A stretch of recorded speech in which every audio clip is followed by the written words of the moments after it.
I just want to show you guys something. And I glanced, it looked like we didn't talk about it. Okay, so I'm going to talk about it right now. A lot of people have thought or had the thought that Dylan Harper doesn't fit with the San Antonio Spurs. Don't really know where that's coming from other than people don't know Dylan Harper, right? Not only is Dylan Harper great with the ball in his hands, because I saw people actually saying like, well, he's just too ball dominant. We just have so many ball dominant guards. First off, not true. I would say De'Aaron Fox is probably more ball dominant, right? He's better with the ball in his hands. Castle, no, not at all. He is not a ball dominant guard, right? You could think back at UConn, he didn't play that role. Even with the Spurs, he hadn't necessarily play that role, but he can have the ball in his hands, but he can be effective without the ball in his hands. It doesn't really matter with him. And Dylan Harper is actually the same way. He's not a ball dominant guard where the offense has to be ran through him. Now, I do think that he can end up being a full-time point guard for us. I don't know if Castle will be that, but that's totally fine. Doesn't matter, right? You need as much versatility as humanly possible. But the idea that Dylan Harper is bad, a bad fit for the Spurs, is just factually incorrect. So check out this tweet right here. Big shout out to, here, I don't want to get copyright claimed on this. Big shout out to Muhammad, in which he put this. He said the notion that Dylan Harper wouldn't work alongside Fox and Castle in an off-ball role couldn't be farther from the truth. So yeah, here it is right here. 86th percentile on spot up scoring, 43.2% 3-point from the three from behind the arc, and 91st percentile as a cutter, 1.5 points per possession. What are we even talking about? What are we even talking about? Harper wants to start is the problem. First off, Nick, no offense, you would have to show me where that is. When did he say that? And number two, why is that an issue? And number three, wouldn't every player want to start? So I would need to know, when did he say that? Number two, why that's an issue? And number three, isn't that something every player will want? And number four, actually, I add a fourth. He's the number 2 overall pick. He probably should start.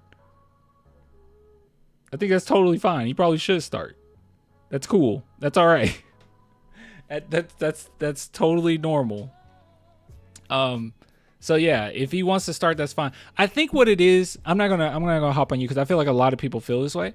I think what it is we're so connected to the players that we have, and Wemby has shown so much promise, right? And Castle has shown obviously Wemby showed promise, but Castle showed so much promise, and he was kind of an underdog coming into the season, because I remember when I was advocating for him. Hold on, I don't want to do a I told you so, but you guys know I love I told you so's. Back when I was advocating for him, there were quite a few people that were against it back then. Here we go. So yeah, so this is an old tweet of mine in which, this is kind of my final thoughts, in which I had Steph Castle as the number 1 player I wanted in that draft. Modest Buzelis was number 2. Holland because of athleticism. Cody Williams, which I just thought he had promise. Then 5 was Rob Dillingham. But Castle was my number 1 guy, and Buzelis was my second. And those are basically my 2 guys, right? 1A, 1B. And a lot of people didn't think he would amount to much, right? They were just like, oh, okay, I mean, he's a good defender, but whatever. And I kept saying, I think he should be the number 1 pick in this draft. But with that being said, time goes on, and we start to see how great he is, and how won Rookie of the Year, and people start to love him. And I think that we have this connection to him, and bringing in another guard, it feels like there's a threat to that, right? It feels like, no, we're good enough in that position. We have a Rookie of the Year. I don't want too many guards. But in actuality, if you want to be a successful team, it's all about depth, and we need more talent. As good as Steph Castle is, and as promising as he is, and I think he will be a star, Steph Castle being the second scorer next to Wemby probably won't be enough, guys. it probably won't be enough. You need somebody that's even more talented scoring wise. And I would say that Dylan Harper is elite in that category. Absolutely elite, right? Has high basketball IQ like Steph Castle. Plays good defense. I'll say Steph Castle's a better defender, but plays good defense. But he is elite when it comes to craftiness and getting to the rim and scoring. He is very good. And I think that people just feel a little threatened by that, and they're like, "Oh, well, then my beloved Steph Castle would have to come off the bench." Okay, guys, I'm the biggest Sohan fan in the world, but if it made sense for the team and he had to come off the bench, shoot, he did it in college.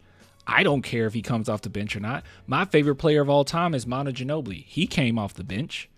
I don't care who comes off the bench, right? I don't care. So yeah. Anyways. Oh, Nick, we're gonna go over that too. Okay, he's talking about how do you say his name? Javoni? I think it's Javoni. He had another interview. We'll take a look at that. But anyways, but overall, I think that we don't need to worry about he wants to start. He's a second overall pick. Probably should start. And number 2, that's not a problem. That's totally okay. Now if he was a diva, that's one thing, but he doesn't come across that at all. He seems pretty humble, all things considered. The amount of credit he gives to his teammates is ridiculous. He rarely talks about himself. So he doesn't come across as a selfish player to me. I would need a little bit more evidence to suggest, because that's kind of what that insinuates a little bit.